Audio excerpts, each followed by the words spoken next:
beli tayar di Shopee, brand D-Stone. D-Stone ni made in Thailand.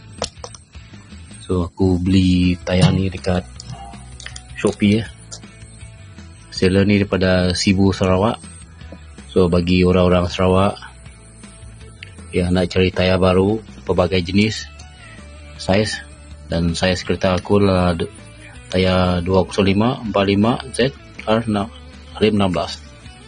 So boleh beli, free shipping. Aku dapatkan ni adalah free shipping, made in Thailand. Tayar masih baru lagi, 2000 tahun 2025.